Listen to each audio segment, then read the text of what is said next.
आइए श्री राम कथा की ओर चले। प्रभु श्री राम के भक्त सुतीक्षण जी प्रभु श्री राम के साथ अगस्त बाबा के आश्रम में पहुंचे। सुतीक्षण जी ने प्रभु श्री राम लक्ष्मण को आश्रम के बाहर खड़ा कर दिया और दौड़ करके अगस्त बाबा के आश्रम में प्रवेश कर गए।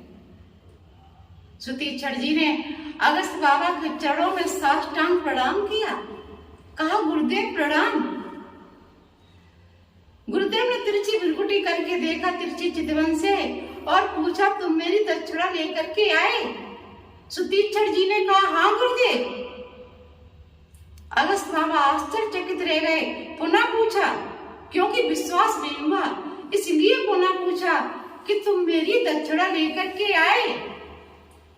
सुतीक्षण जी ने कहा हाँ गुरुदेव, आप बाहर चल करके तो देखिए। अगस्त बाबा दौड़ पड़े मानस का दर्शन करा रहे।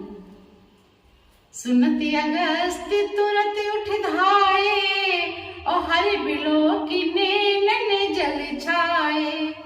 सुनती अगस्त तुरंत उठ धाये हरि बिलो की नैनन जल छाए।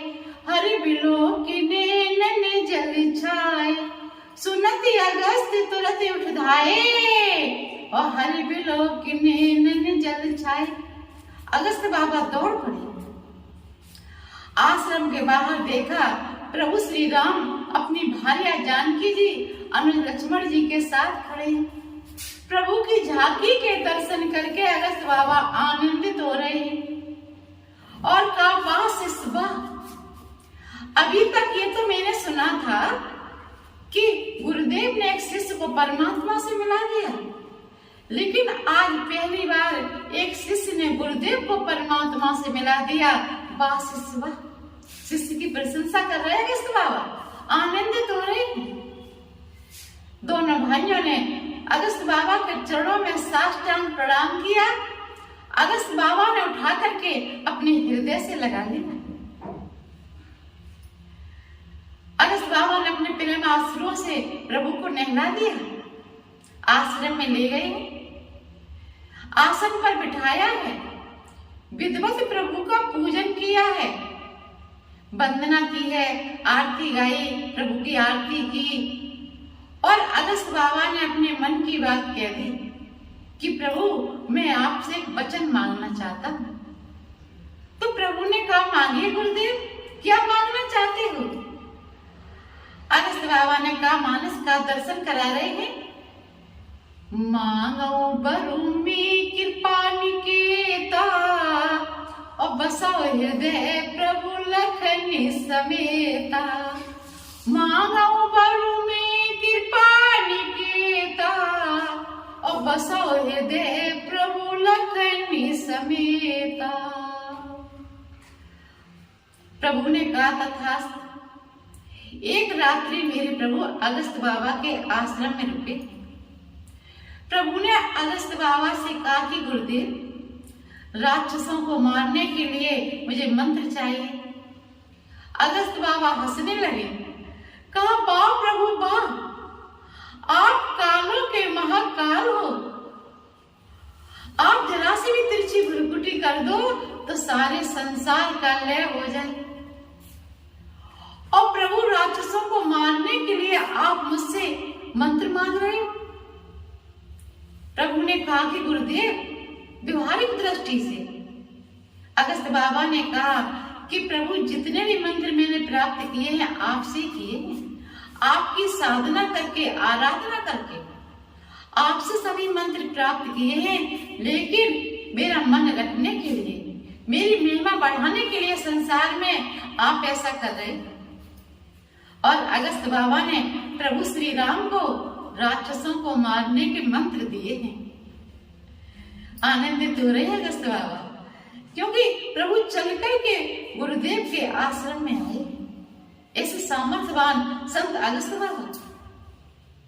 अब प्रभु ने अगस्त बाबा से पूछा कि गुरुदेव कुछ समय के लिए मैं पर्णकुटी बना करके रहना चाहता हूँ, ठहरना चाहता हूँ, तो आप बताइए मैं कहाँ ठहरूं, कहाँ रहूं? कौन सा सोचते हैं। अगस्त बाबा ने विचार किया और कहा, प्रभु दंडक वन भृगु ऋषि के श्राप से श्रापित पड़ा है। आपके जब चरण कमल दंडक वन में पड़ेंगे तो श्राप मुक्त हो जाएगा। तो कथा सुना रहे हैं अगस्त बाबा प्रभु श्री राम को कि दंडक वन भृगु ऋषि के श्राप से कैसे श्रापित हुआ। आइए श्रवण करिए। एक बार की बात है, दंडक राजा शिकार खेलने के लिए वन की ओर चल पड़े। रास्ते में भृगु ऋषि का आश्रम पड़ता था। भृगु ऋषि की कन्या आश्रम में भ्रमण कर रही थी। उस समय अगस्त बाबा नहीं थे। भृगु ऋषि उस समय आश्रम में नहीं थे।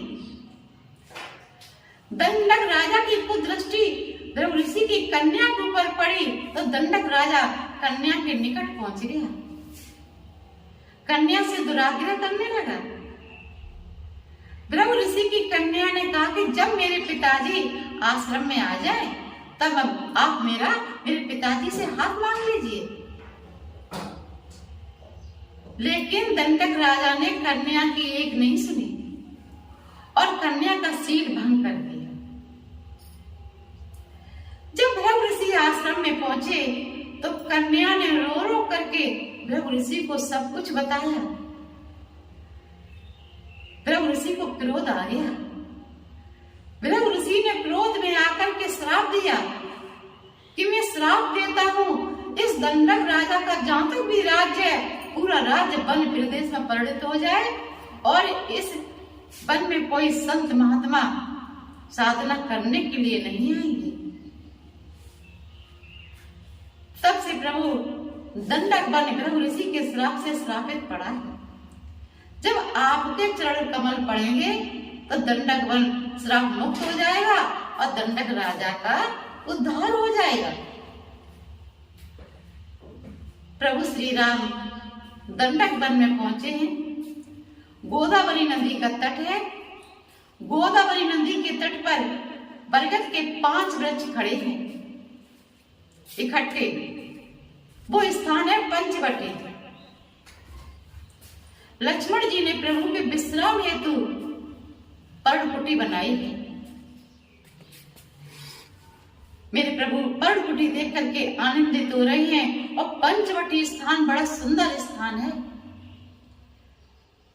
आगे की राम कथा कल मैं आपको श्रवण कराऊंगी। तब तक के लिए जय सिया राम, जय सिया राम।